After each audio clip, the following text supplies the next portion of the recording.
Okay, here's one.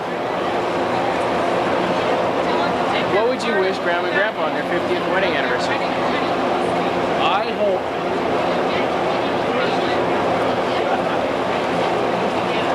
that Grandma and Grandpa live to see another 50. I really do.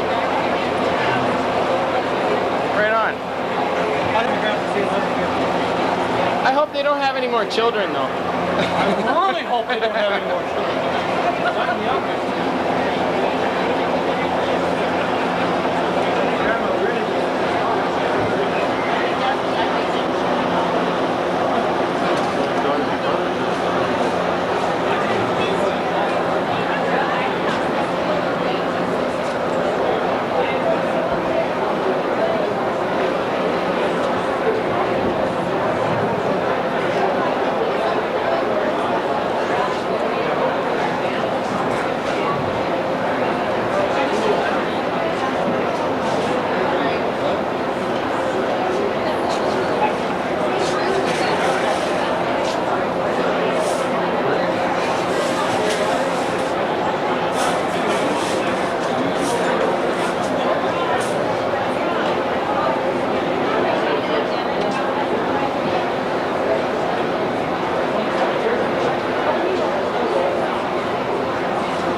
Still can't hear me?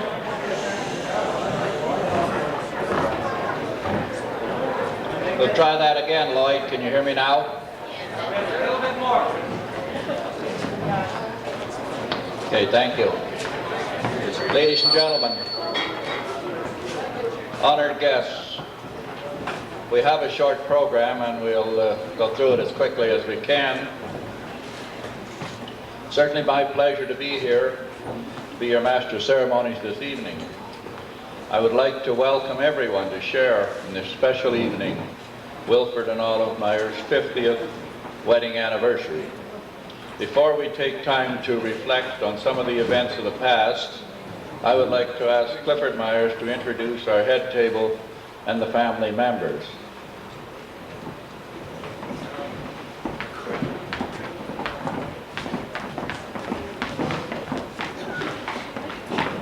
First of all, your Master of Ceremonies there was Clayton Monahan. To my immediate right here is Irene Monahan, his wife. Then my Aunt Marie Klein, who was the bridesmaid 50 years ago. On the other end, we have her husband, Larry Klein. Next to him is Lawrence Diedrich. He was the best man 50 years ago.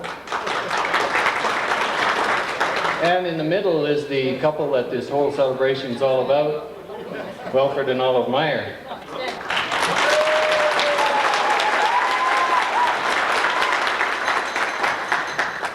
I'm going to go through the list of the families here now.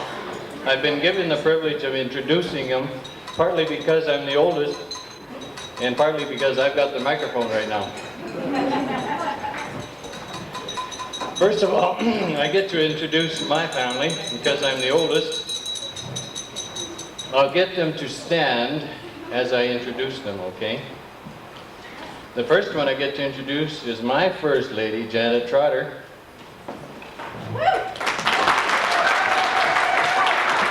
Secondly, my daughter Leanne.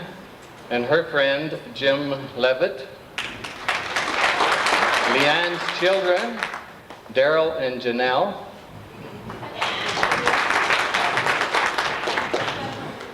Okay, next is my son Darcy and his fiancée Lynn. These two will be married in 3 weeks from today. Okay?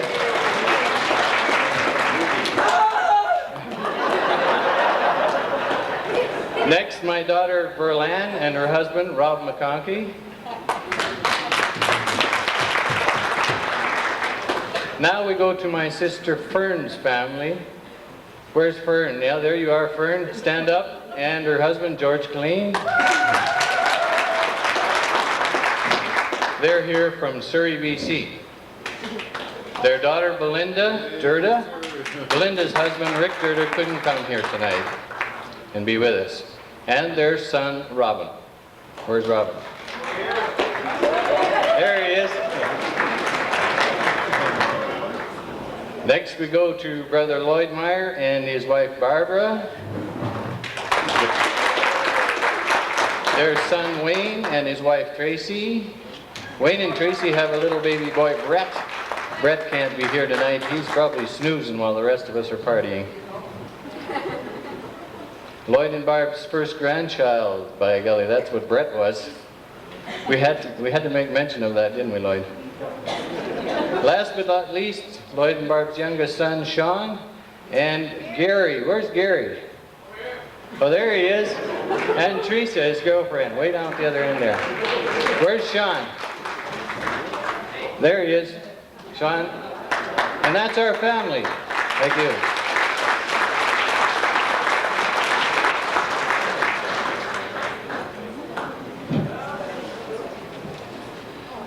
Thank you very much, Cliff.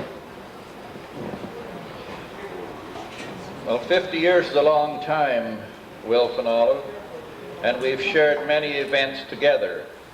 And I know there are many here tonight that have also.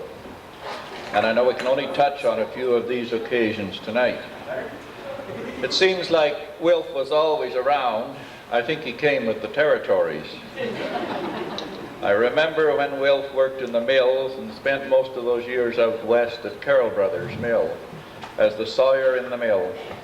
The accommodations were as crude as possible, and it took most of the day's travel from Fallen to the river west of Alder Flats, a distance that takes little more than an hour today. The old mill ran 10 hours every day for 6 days a week, a little different than today's 9-to-5 world. Wilf was one of the ball players at Fallen in the 1940s. He pitched a wicket ball, and it was not unusual for Wilf to smack a homer over the center field fence.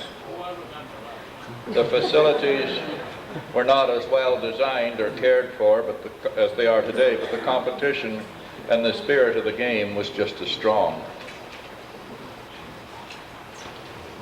Wilf had a big old Waterloo thrashing machine, a 3652. Some of you people in this crowd can associate yourselves with those kind of machines, and a twin motor hard power tractor.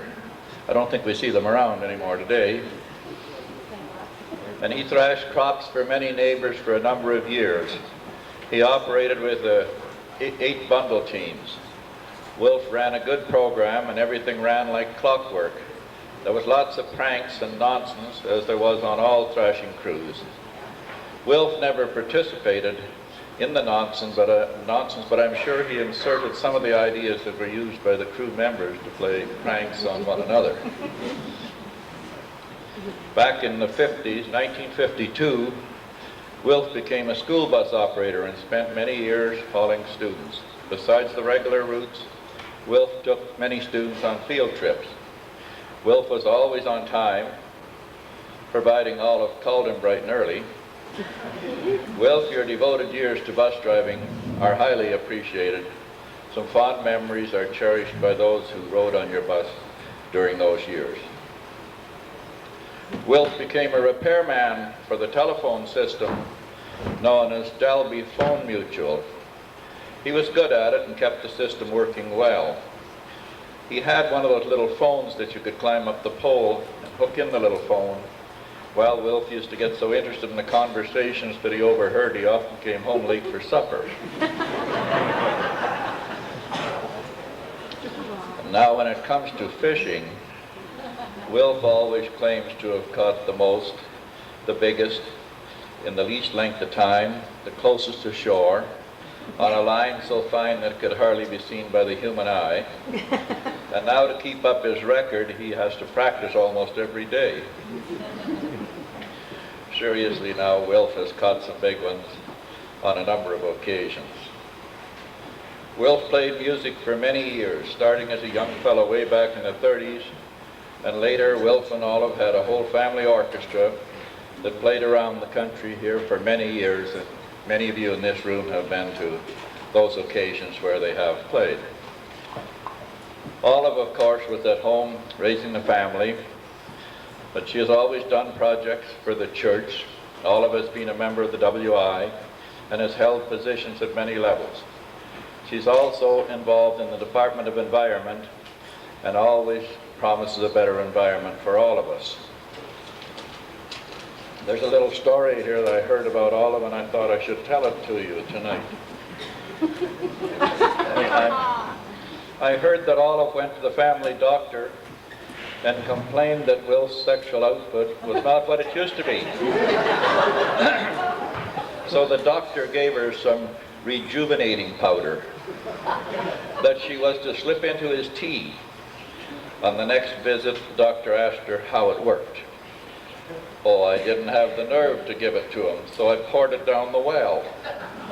Oh, said the doctor, then he should be getting it in his drinking water.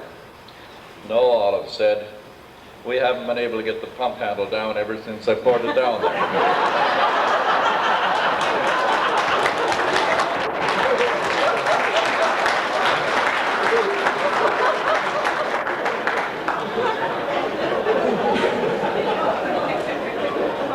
I'm going to call on Cliff again for some family history.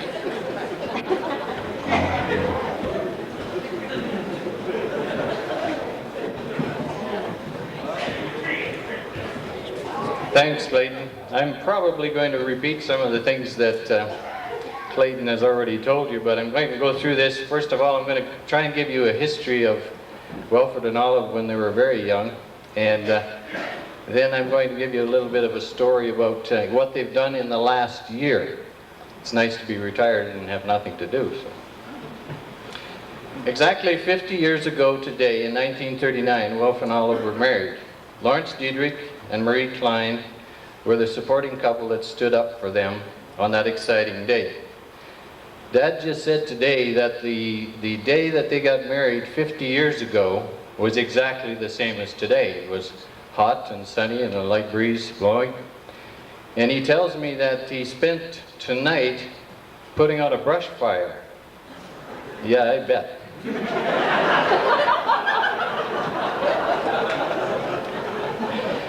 Before that, we know that there must have been a courtship, and I'm going to tell you a bit about that and go back to their childhood days. Wilfred was born at Carrobert, Saskatchewan in 1916.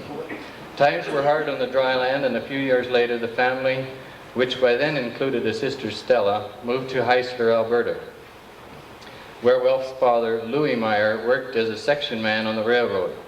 While the family was in Heisler, another sister, Marie, was born. In 1929, the family moved to Battle Lake, where Louis worked for Snell Brothers Sawmill. In 1930, the family moved to the farm where Wilfred and Olive live now. Wilfred took his schooling at what was then called Cree Valley and Pigeon Valley. I know we always call on Wilf for anything, and he's always there. I do have a story to tell about Wilf. When Wilf was wiring our garage, he ran a lot of wire in the rafters. I was up there, perched up with him. I was trying to help. He asked me to cut a board with a skill saw. Now I want you to know, when you're using a skill saw, that does not necessarily mean that you were skillful. I not only cut the board, but the wire as well. It wasn't alive, thank goodness. The only thing I have to say really is that Grandma was the best snack maker right after work, or after school, I mean. After school, every day we'd come home off the bus and we'd walk down the driveway and we'd have to walk by Grandma's house to get home. And we'd always stop in there and have a cookies and milk as usual. Maybe the odd piece of flapper pie. And I'd get home and I couldn't eat my supper.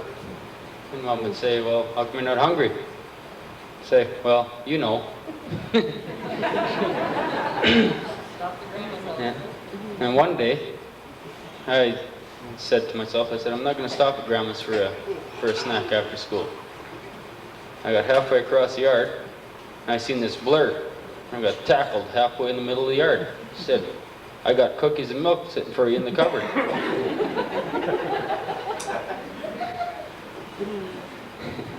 And there's one thing that Darcy left out there that we'd like to thank Grandpa for, is those lovely haircuts we used to get.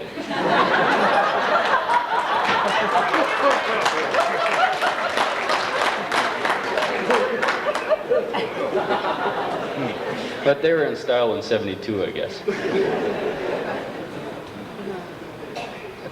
Anyway, what I'm here for is to present Grandma and Grandpa for this card from the whole family on their 50th. The whole family got them a satellite dish to enjoy in their retirement years. If you come up here, and I'll give you this card here. Grandma's first again.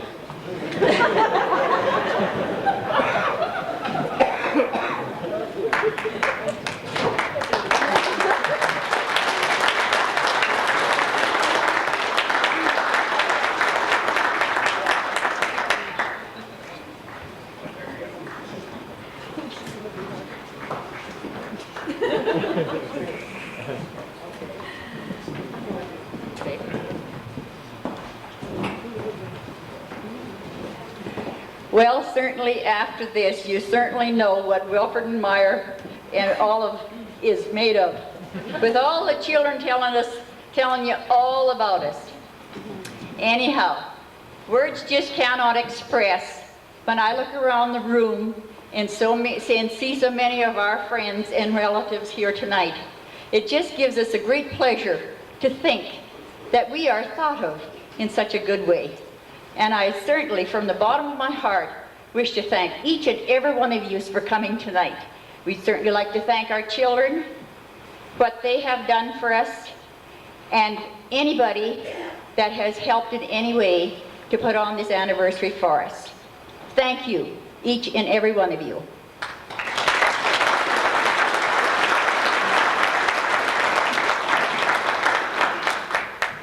Well, I guess she has covered it just about complete, so I just hope you are all having a good time and continue to do so until it's time to go home way on in the wee hours of the morning. Thanks again.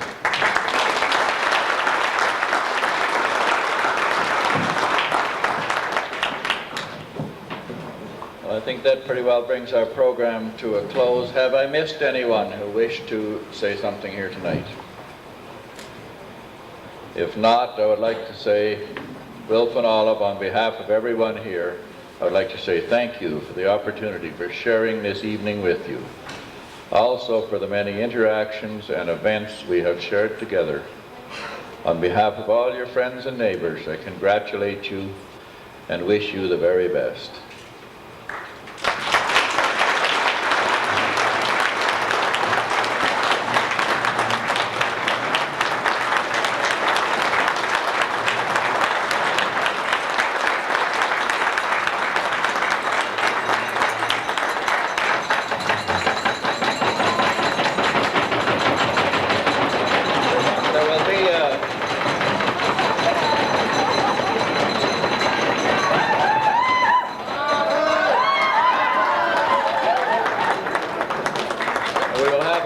Of the cake Also, I would like to let you know that when the music starts, the first dance will be danced by Lloyd and Barb because it was their 25th anniversary on April the 25th. So they will be dancing the first dance. Merry Christmas.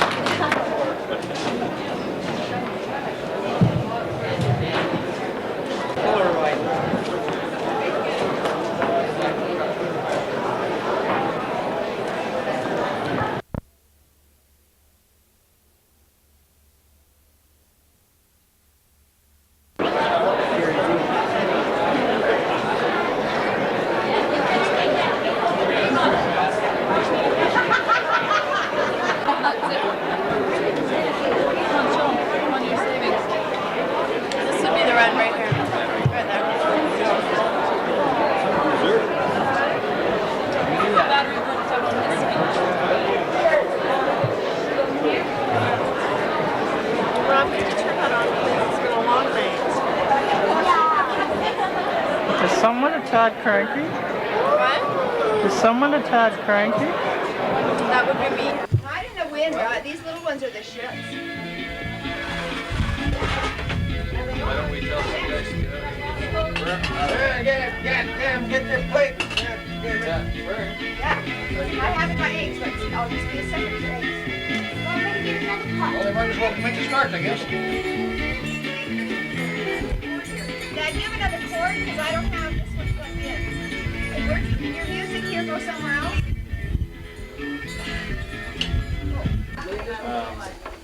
Be dead for a few minutes. Very well, There, thanks.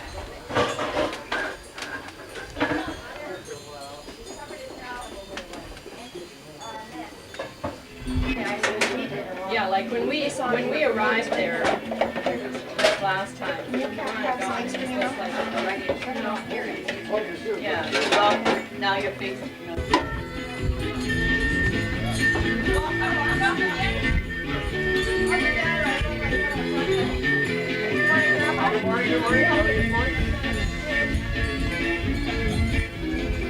Darcy, still take pictures of you. I look like hell when I know it. You got that dog pad there, Bert. We have the... I want to print box to what's his name? Joel. How are you guys this morning? A little tired. Not too bad. A little tired. Alright. Did you have a shower? What? Yeah. Oh, you look like you did. Yes, I did have a shower. This coffee's too strong, you have to bleed it down. Great. Yeah.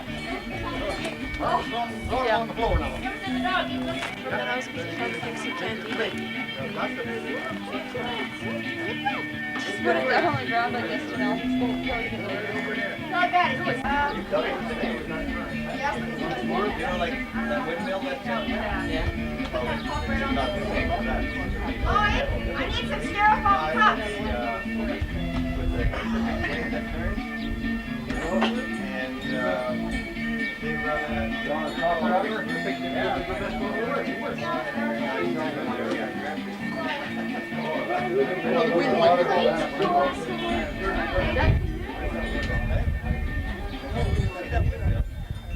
Mother, set a cup on top of that, Mom. Here.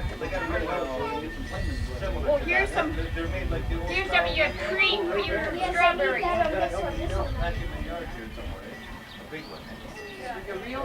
Yeah. Only they're miniaturized. 8 feet high. 2, 3.